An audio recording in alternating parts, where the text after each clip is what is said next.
"Leela, hang on!" Mike shouted. It was the last thing she remembered from that terrible accident. At the time, she was a hopeful fourth-year student and expecting a child. A massive traffic accident on the bridge 10 years ago took the lives of 7 people, including Leela's unborn child. She was saved by doctors who fought for her life for 5 hours. "Well, you held up well," an elderly doctor said, sitting on a chair near Leela's bed. "You will live, but you might not have any more children due to the extensive damage. Everything will heal, but the question is how. Nevertheless, you're very lucky. I think fate should give you a special lottery ticket for such a bad accident." The day was etched in Leela's memory forever. The doctor's words came true. Years later, she became the wife of a businessman. People often say that it is wives who shape their husbands into who they are. These women are admired, but few consider the cost of becoming the partners of successful men. Rising from the bottom is not an easy path, as it requires sacrificing the quiet life. Leela went through the same experience. She dropped out of her college against the protests of the teachers and immersed herself in her husband's business. Mike was building a small business for the production of furniture. "Why are you sacrificing your life and career?" Leela's friends asked. "What's the point of putting all your eggs in one basket? How is Mike better than you? You're on track to graduate with honours. Let him think about providing for you while you continue to study." "I understand all your concerns and arguments, girls," Leela reassured her worried friends. "It was his idea to start the furniture company, so I have to compromise." "What if he becomes rich and leaves you, like most successful men do?" her friends insisted. "Oh, come on. He loves me and would never do that," Leela replied with a smile, already thinking about the delicious meal she would cook for her beloved Mike. Seeing that Leela didn't need their advice, her friends washed their hands of the situation and anxiously watched as she sacrificed her life for a man. Even Leela's parents were unhappy with her decision. Her father, in particular, wanted to see his daughter independent and successful. However, Leela was too happy and inspired by her husband's dream to take seriously the concerns of her loved ones. As for Mike, he didn't care about the disapproving glances from Leela's acquaintances at all. He was totally immersed in his business. At first, he and his friend designed and assembled furniture in his garage. Slowly, they gained customers. Throughout it all, Leela was by his side, creating the real environment for creativity and career growth. Leela guided her husband through the challenges, set up partnerships, and built a client base. She was the driving force behind the rapidly growing furniture company, which could compete with major manufacturers within a couple of years. Customers trusted the quality of their products, and the range of furniture fulfilled every taste and budget, pleasing those with limited income. However, there was one thing that marred their otherwise blissful life: the absence of children. "Your tests are normal, and there are no issues on your side," the doctor said at the next appointment. "It seems to be a psychological problem." "Why can't I get pregnant?" Leela asked. "It's all in your head," replied the doctor. "When you're calm and content, anything is possible." "But I am calm and I am content." Leela took offence at the doctor's words. "Are you sure?" the doctor asked quietly. She remained silent. Deep down, she knew the doctor was right. After all, she had worked as a women's doctor for decades and had learned to understand the psychology of his patients. "Well, what did the doctor say? When are you going to give us grandchildren? Your father is ill. Who knows how long he has left? He'd like to spend some time with his grandchildren before he dies." "Mum, don't say that," Leela reassured her. "Daddy will be all right, and I'll have time to give birth. You'll get the chance to complain about my kids' naughty behaviour." "Oh, I wish I could see the babies soon," sighed the mother. Leela's father died 3 months after that conversation.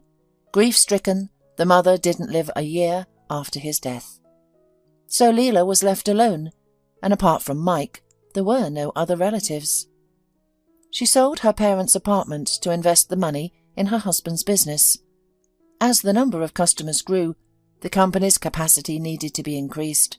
All possible loans had already been taken, and the banks were no longer willing to take the risk and provide the large loan Mike had hoped for. And then they faced an even bigger financial problem. "I told you not to buy those bonds. It was too suspicious," said Leela, when Mike complained about losing the money he had invested. "Well, a blind man could see it was a scam. Why didn't you listen to me?" "Oh, are you the only one who's so smart here?" exclaimed the husband. "I'm the owner of the company, and I decide where to invest." "I thought we were both the owners," Leela said, surprised. "But that's not the point now. We have to save money. Where's the rest of the money you withdrew?" "I invested in cryptocurrency. A colleague advised me," Mike replied. "You're crazy," Leela clutched her head. "It's dangerous to trust anyone. But why didn't you tell me what was going on?" "Calm down, eh?" Mike waved his hand and went to work. From that day on, their relationship began to strain. Or maybe they had been like that before. But Leela, immersed in the care of her husband and his worries, did not notice it. "Is this Leela?" A confident male voice interrupted her troubled thoughts.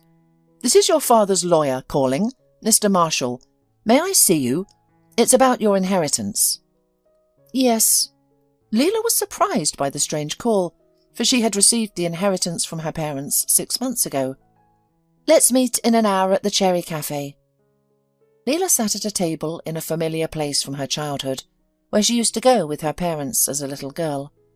An elderly man in an austere suit and a leather briefcase in his hands approached her. "Are you Leela?" he asked. "But that's an unnecessary question. You look so much like your daddy." "Have you known my father?" Leela wondered. "Like the back of my hand," smiled the lawyer. "He trusted me completely. I'm retiring now, but I have one more thing to complete. To discuss your father's will with you." "Haven't I got everything?" she wondered. "No, since I am here now," replied Mr. Marshall. "Your father managed his money, which he accumulated by playing the stock market, quite cleverly. He knew that in a fit of emotion you would give everything to your husband. And your father didn't trust Mike, as you know. He predicted that you'd be left with nothing, no means of livelihood, no parents' apartment. And the apartment has already been sold, right?" "Yes," Leela said, dumbfounded. She was shocked that her dad had thought it out all so carefully, and even after his death wanted to help his daughter. "Here is the account that is yours alone. You can only spend this money on yourself or your own company, which will be registered in your name only. I was appointed by your father to oversee the spending of the money, and believe me, not a single dime will be spent on your husband and his business." "But this furniture firm is our family business," Leela exclaimed. "How can I spend the money only on myself?" "You should," smiled Mr. Marshall. "You'll understand someday. As far as I know, the firm was registered under Mike, and it was before your wedding." "Why?" "I trusted him," answered Leela stubbornly. "But your father didn't," said the lawyer gently. "Here's a bank card.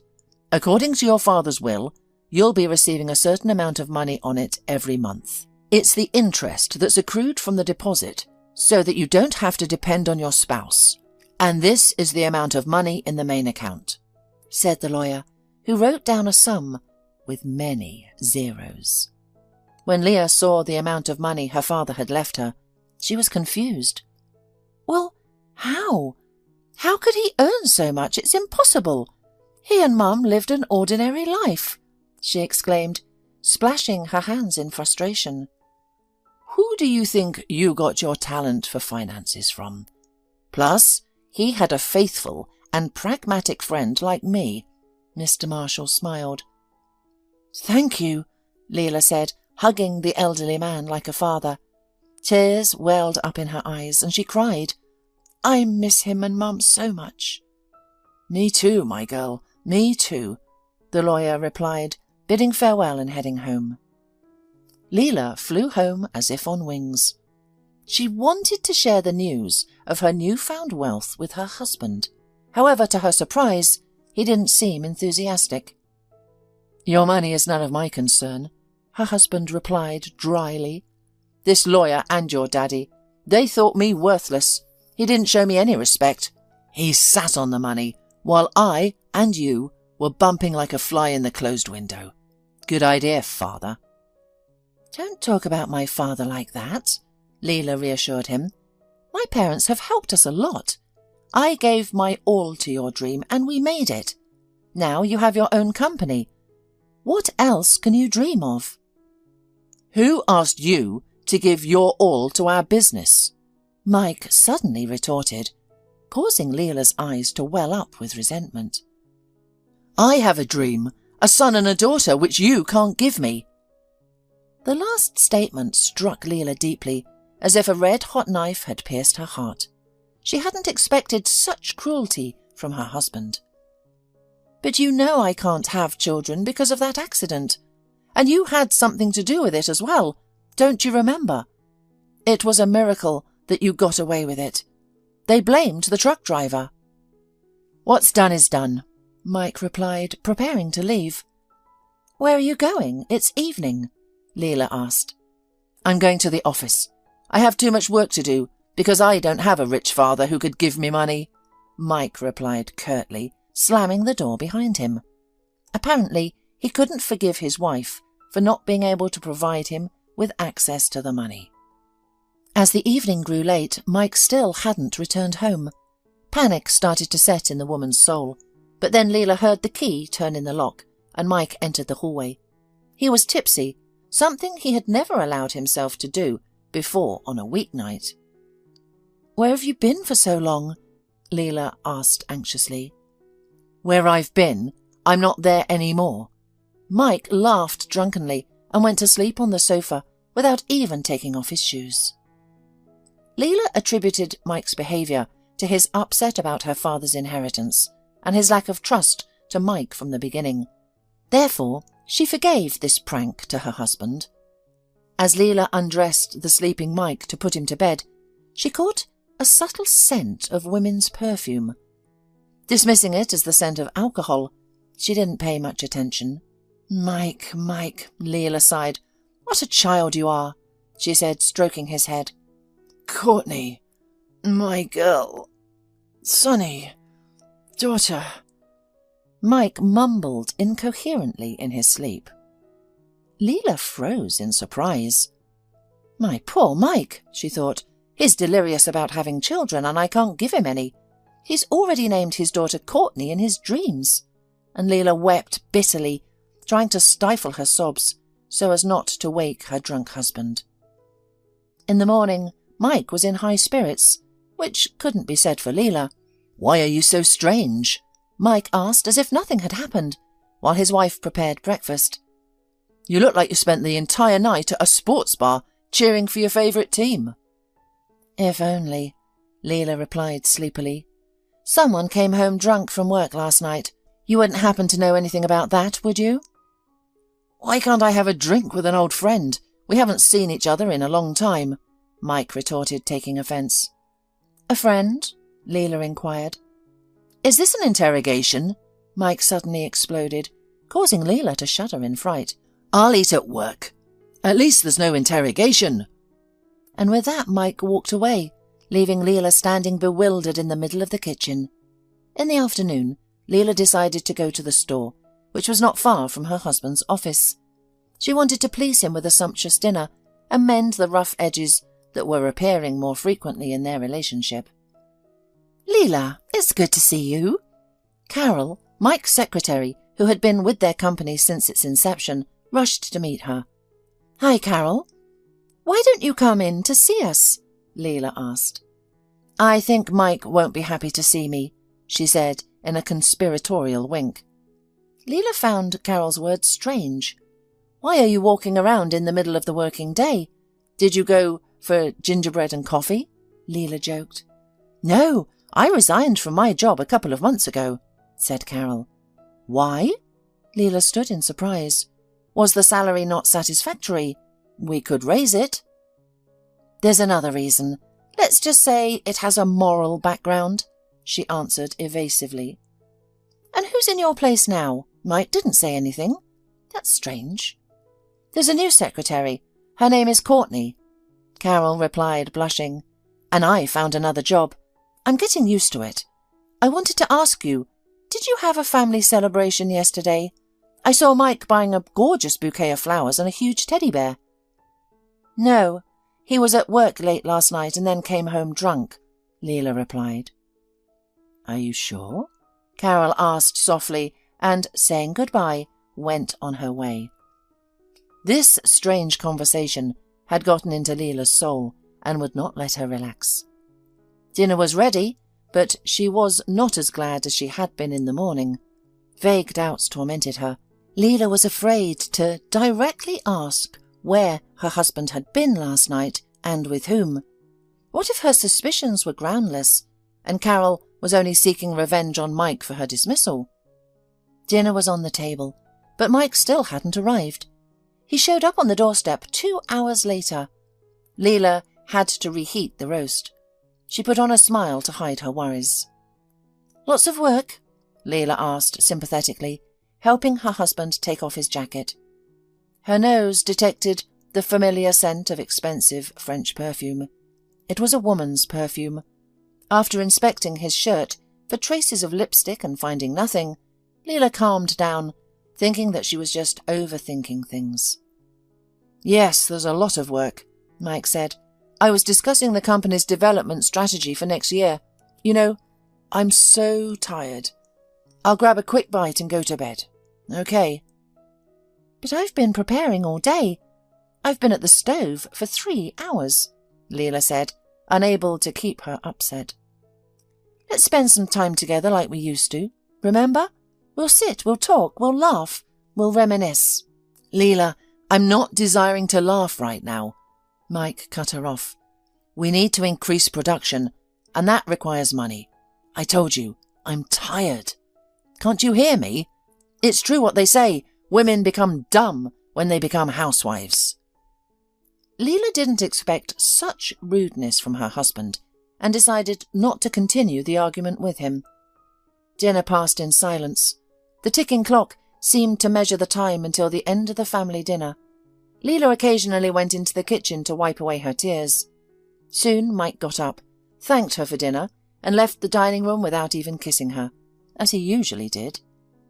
Prickly suspicions began to take root in Leela's soul. Why did Carol stop visiting us? Why didn't my father trust Mike? Who was involved in Carol's dismissal? These questions swarmed in Leela's mind without answers. She was going to find out the whole truth, certainly. However, a few days later, she felt sick and weak. Her rare pulse and semi-fainting led her to a hospital bed. It's strange, the young doctor said to Leela. All your tests came back fine, but your condition is not good. It seems like you have symptoms of toxic poisoning and a heart attack combined. But the blood tests would show that, and they're perfect. I don't understand. Am I going to live? Leela asked quietly. You will, of course, but we need to know the reason for such a sudden fainting and weakness. What did you eat yesterday? Dr. Lithgow asked. Nothing much. A roast and a glass of red wine, replied Leela. I'm quite confused then. If you think I'm inexperienced, you can change your attending physician, the doctor said grimly. No, I'm fine with you. Perhaps it's the effects of an old injury from the accident, Leela assured the doctor. I don't think so, he said, but everything could be. I'll schedule an MRI and then we'll see. However, the MRI revealed no abnormalities in Leela. The doctors were at a loss, but they helped her recover. Leela was taken from the hospital by her friend.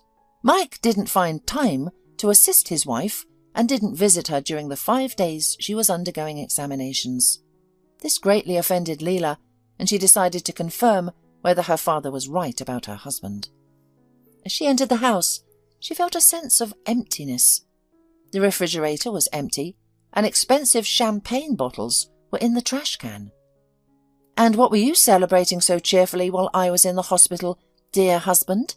Leela asked aloud, facing Mike's picture on the mantelpiece. "It's time to expose you." "Just wait, hubby. You've never been intelligent, honey." Leela took a pen and a piece of paper, finally figuring out what she needed to do. Being skilled with technology, Leela had no trouble setting up a hidden camera in the niche of the fireplace, opposite the antique chest of drawers that her father had given her as a gift. She placed the important piece of paper in a folder, which she then hid in the top drawer of the dresser and locked with a key. She looked at the small silver key. "Daddy, thank you for this gift." Leela mentally expressed her gratitude to her father. "I think it will help me in this difficult situation. Now, I just have to wait for Mike. God give me strength." To make time pass more quickly, Leela decided to cook dinner for two, within the limits of her health. While the courier delivered the groceries, she went to the bedroom to choose an outfit for dinner. She wanted to look her best. Leela applied her favourite cream to her face and neck, enjoying its pleasant fragrance. However, she encountered a problem. All her dresses hung on her like hangers. She had lost a significant amount of weight. Looking in the mirror, she saw her sunken cheeks, black eyes that aged her, and thinning, dull hair. Leela also didn't feel well. She was constantly thirsty, even after drinking all the water from the carafe in the kitchen.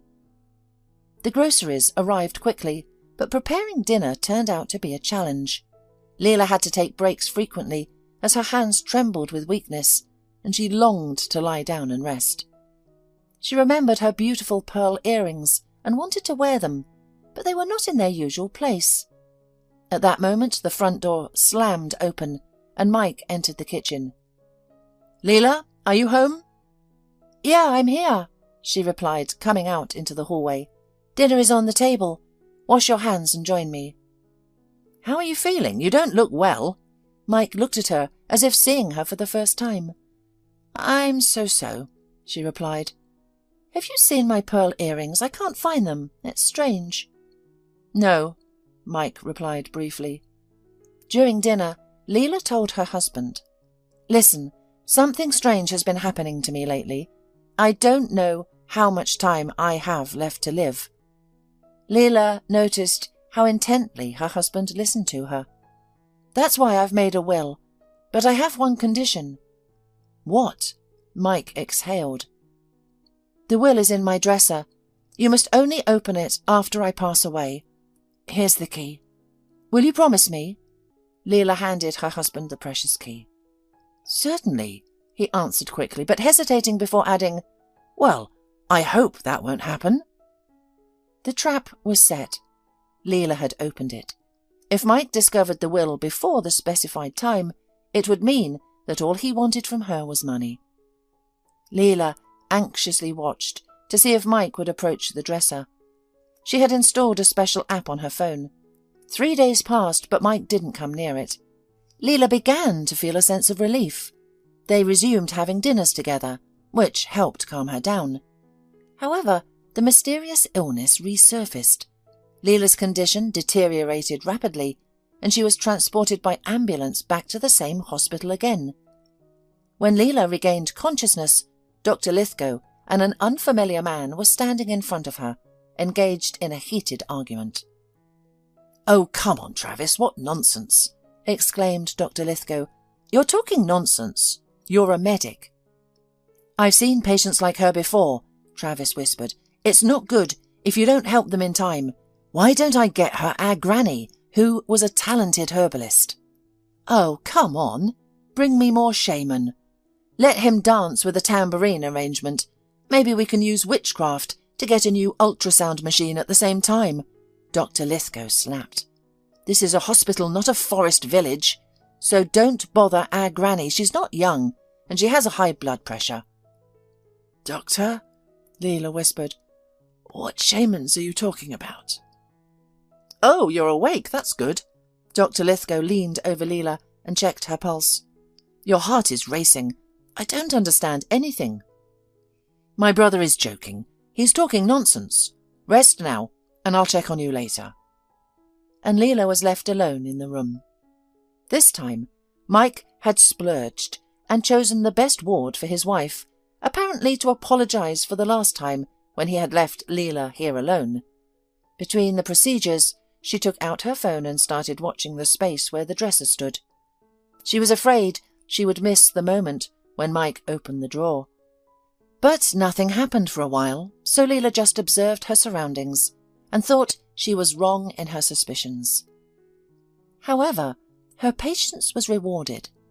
Leela clearly saw Mike walk over to the dresser and take the key out of his jacket. Suddenly, he looked around and smiled, welcoming, as if he had seen something beautiful. A young woman with Leela's pearl earrings in her ears approached him. "How could you?" Leela exclaimed, and her heart clenched. Her cry was not heard by the person it was intended for, but she heard perfectly what they were saying. "Courtney, I hope there will be good news for us," Mike softly said, which caused Leela's heartache. "Open it now, darling," Courtney demanded. "Actually, I was supposed to do it after my wife's death only, but for you, I'm ready for anything." Mike smiled. Voila! He skillfully pulled out the folder with the will. With hands trembling with greed, he opened the folder.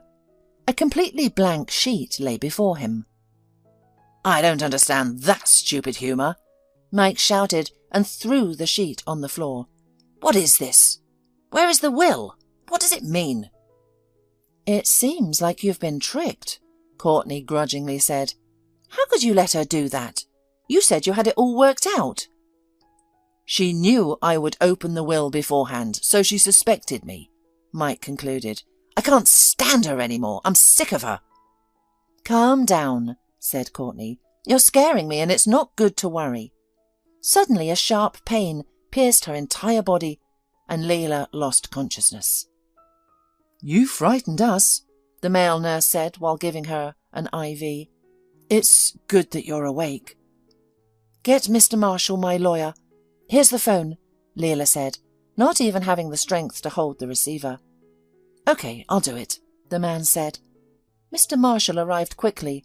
Leela told him everything, hiding nothing. He was concerned about her condition. "Leela, why didn't you tell me anything?" he said reproachfully. "You are on the edge. You have problems in your personal life, and not only that, you are seriously ill." "I didn't want to inconvenience anyone. I'm sorry," Leela replied quietly, her strength leaving her. "Dear Mr. Marshall, I ask for your help. Make a will in my name. All the money I received from my father after his death, I want to leave it to the Children's Fund. They will distribute it fairly. I didn't have children of my own, so at least I will help other people's children." "All right, I'll do whatever you ask," the man replied with trembling lips. "Are you sure you won't leave anything to your spouse?" "I will," said Leela. "I'll bequeath him my old dresser." Mr. Marshall couldn't resist laughing. "Even in such a situation you can make a joke. That's why your father adored you, and I understand him." When the lawyer had left, Leela thought for a moment. She used to worry only about her husband's well-being. And what did she get in return? There is no family, no children, and no faith in the future. That's what was left of their marriage. Even in his dreams, Mike talked about Courtney. A naive Leela thought he was dreaming of a daughter. Now, all she had ahead of her was an unexplained illness and emptiness. Tears of resentment flowed from her eyes as she reflected on her life, which had been devoted solely to one man. She had missed her parents' illnesses and deaths because she was consumed with worry about Mike's business and caring for him. In their time of need, she hadn't been there for them, and now she found herself completely alone. The realization of her own loneliness crushed Leela even further. She became discouraged and found herself unable to get out of bed at the end of the day. "Hey, why are you so sour?" Travis, the same male nurse, sat next to the sobbing Leela holding a tray. "Come on, let's have some chicken soup." I don't want to, Leela said quietly. Let me die in peace. Not on my watch, Travis exclaimed. You need to eat. All right, if you don't want to eat, then drink. When he saw Leela looking at him with surprise and confusion, he corrected himself. I mean, have some chicken broth. Travis artistically shook the cup, but his clumsiness caused the soup to splash onto the floor. Leela involuntarily laughed, but it was silent laughter, as if the strength of the recently energetic woman somewhere also poured out like this soup. Travis seized the moment and managed to pour a few spoonfuls of warm broth into Leela. Immediately she felt better and smiled. Thank you, she said. You're welcome, Travis smiled. It's my job and calling to help people. But I've had an eye on you for a long time. What's the matter? How did you end up like this? I think there's something wrong, and even though my brother is against it, I still want to offer you a solution. What is it? Leela wondered. To escape from here, Travis whispered. They won't heal you here. They don't know what they're doing. I have nowhere to go, she said quietly, tears streaming down her face. I'll take you to my grandmother. She's a healer and herbalist. She used to work wonders, but now she's old and doesn't practice anymore. But she'll help you for me, Travis assured her. Why do you want to help me? Leela asked. To be honest, I don't even know myself. There's something about you that has caught my attention. He shrugged. Well, do you agree? Time is working against you. Write a note saying that you're leaving the hospital voluntarily, or they'll call the police, and I'll be in trouble. All right, Leela replied briefly. She had nothing to lose. Late that night, at the agreed hour, Travis brought her some clothes. Leela changed into them. He lifted Leela, who was thin and light as a feather, into his arms and carried her out of the hospital unnoticed. They took a cab to Grandma Evelyn's house. The village where she lived was not far from the city. The house was covered in ivy, and fragrant herbs grew all around. Evelyn was sitting on a bench when she saw her grandson carrying Leela out of the car. She came over to help him. When Leela was brought into the house, she was laid on a high bed with a feather mattress. Evelyn gave her a medical decoction to drink, accompanied by prayers and incantations. Leela suddenly felt enveloped in a pleasant and relaxing slumber. Sleep, my dear, sleep, she said, hearing the elderly woman's soothing voice through her sleep. Leela slept for nearly 24 hours. She was awakened by the aroma of freshly baked goods and food. She felt a wild hunger, which seemed strange to her. She could feel her strength returning. Good morning. What did you give me to drink? Leela asked. It's a decoction made from the nettles gathered under the full moon, along with prayers to all the saints, Evelyn explained simply. It removes the evil that has been done to you, and there was a lot of it in you. I had to change your shirt 3 times. Leela examined herself. Indeed, she was lying in a long linen shirt, carefully embroidered by someone's caring hands. Thank you, she said quietly. There's no need to thank me. You should thank my grandson instead. A couple more days and you would have died in vain. And they fed you, my dear, with yellow toad poison. That's the kind of thing you find in our swampy marshes. No analysis would have detected the cause of the poisoning, and this poison weakens a person, taking away their strength and life, exclaimed the herbalist. But never mind. Now, I'm going to heat up the bath and cleanse you of any remnants of someone else's anger. And I've also made it so that your assailant will come to you, having found themselves. But who would do this to me? I've never hurt anyone, Leela exclaimed in amazement. You don't have to hurt people. Sometimes it's just enough to live well, sighed Evelyn. That's why people can get mad or envious. And you were poisoned by someone close to you. They put poison in your face cream. Your face and neck were the most yellow and sweaty. But there's still a lot of it inside you. Oh, Evelyn, help me, please, pleaded Leela. I'll give you as much money as you want. I don't need your money. I'm doing this for my grandson, Evelyn said with a smile. He must have taken a liking to you, and he's a good man. Leela's strength was gradually returning. By evening, she was able to get out of bed and move around.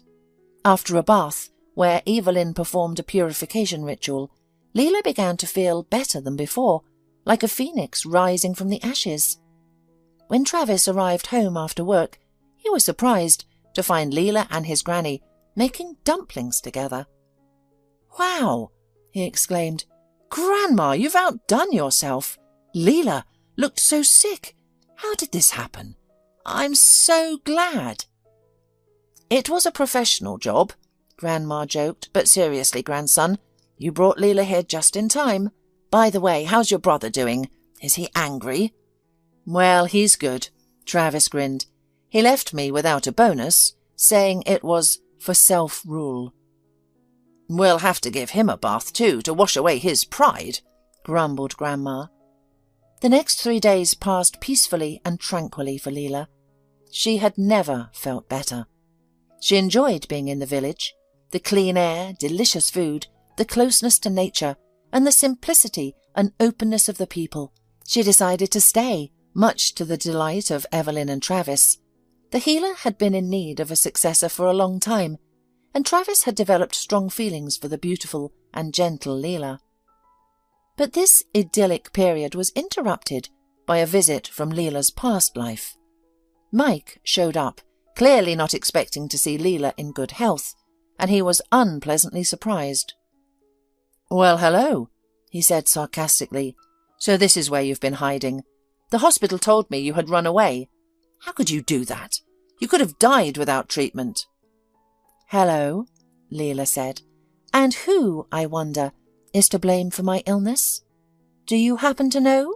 I have every right to leave anywhere, but poisoning someone is a serious crime." Mike turned pale. "What poison? I know nothing about it," Mike cried.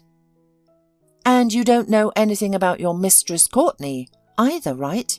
Leela asked, no longer caring about her husband's infidelity. She realized she no longer loved him.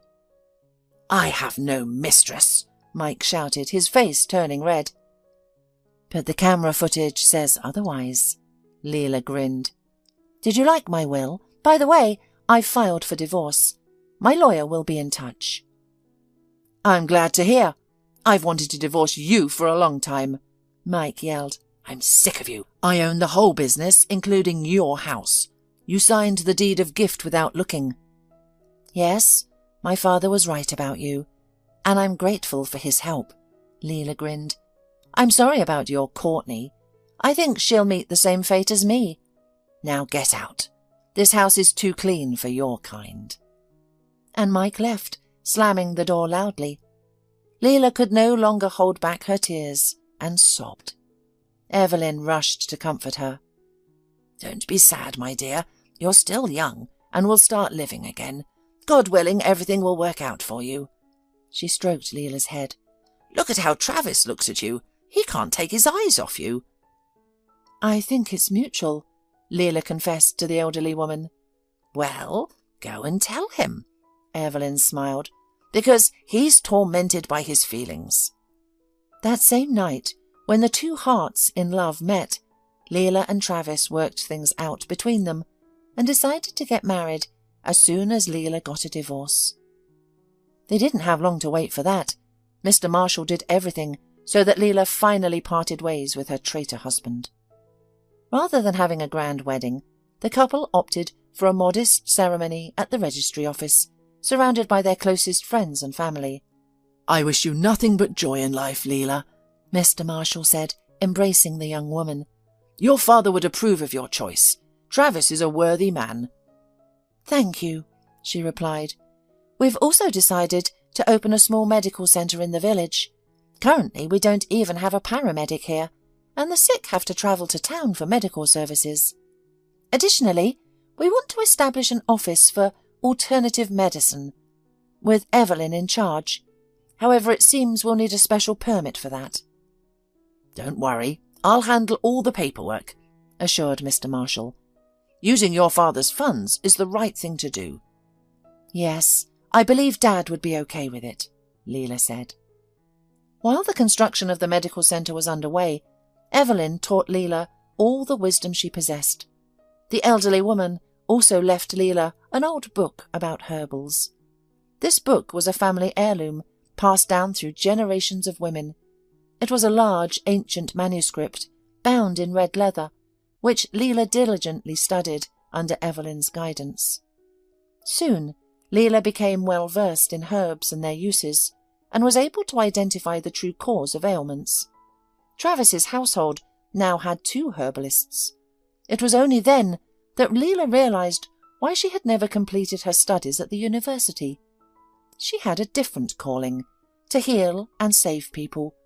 Her incredible talents were immediately recognized by Travis's grandmother. Evelyn passed away 2 weeks before the opening of the medical centre, peacefully in her sleep. Leela's grief was overwhelming, and for 3 days she couldn't eat or drink as preparations were made for the funeral. On the first night after the funeral, Leela dreamt of Evelyn. "Don't grieve, my granddaughter.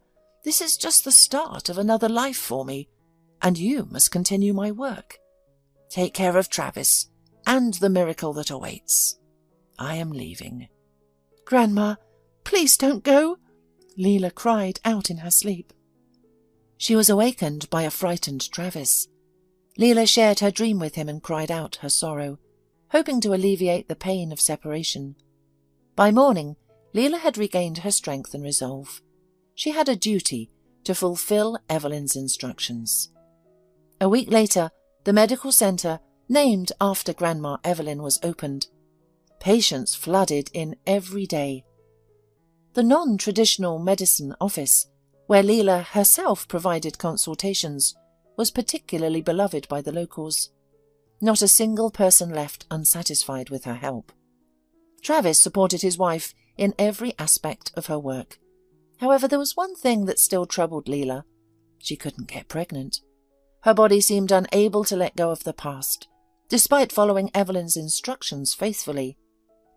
"Let go of your resentment," Evelyn had told her on numerous occasions. "Why do you still hold on to it? You must release the burden of those bitter memories. It's preventing you from becoming a mother." But Leela's heart still ached for Mike. "Leela!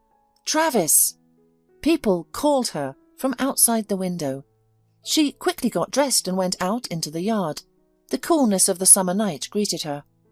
"What's going on?" Leela hurried to the crowd of fellow villagers. They parted, revealing an unconscious pregnant woman lying on a makeshift stretcher, her water having already broken. "Her car was parked on the side of the bypass road," said one of the locals. "I was driving from the farm and I saw a pregnant woman lying in the car. Her car wouldn't start, so I called for help. They brought the ambulance here, but it will take an hour and a half to arrive because the roads are muddy after the rain. Come on, Leela, do something, or the poor woman will die." Leela bent over the stranger and recoiled. It was Courtney, Mike's mistress. "No, she won't die. Bring her inside," Leela shouted. "Travis, go get the doctor from your brother's hospital. We have an emergency." Her husband jumped on his motorcycle and drove straight across the field. When they took Courtney to the medical centre, she woke up. When she saw Leela, she was frightened and cried. "Forgive me," she moaned in pain. "I'm so guilty before you." "God will forgive, and I've already forgiven you," Leela replied. "Now, let's focus on the labour. We're going to save your children. And tell me how you got here. Why were you wandering alone at night?" "Because I am alone," said the mistress. "Mike was put in jail for hiding taxes and committing fraud. I asked him to stop, not to be greedy, but he wouldn't listen. So they confiscated everything from him. And we never got married. I was left with nothing. What's going to happen now?"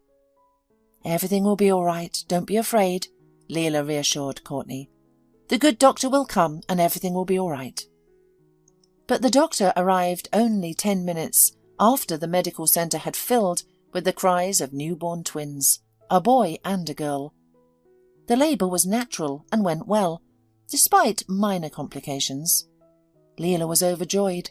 She held the babies in her arms in pride, while Courtney silently looked at them, her lips pressed together, as if this happiness had not happened to her. The doctor examined Courtney and concluded that her body was fine. Courtney was transferred to the ward, and the twins were taken away to be cleaned up and swaddled. "What are you going to name them?" asked Leela, addressing the new mother. "I don't know."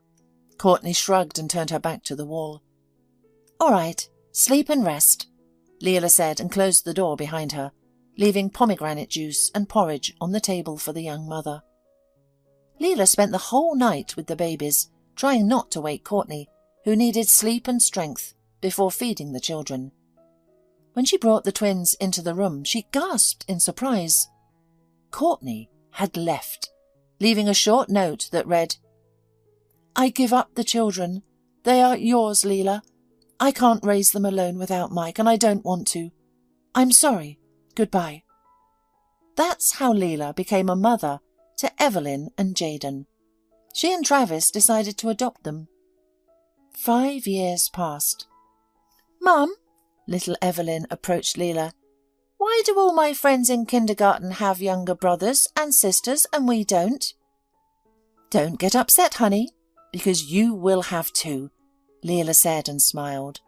"Yay!" Evelyn shouted. "How will it happen?" asked a dazed Travis. "Just like this." Leela laughed and showed Travis the pregnancy test she had taken the day before.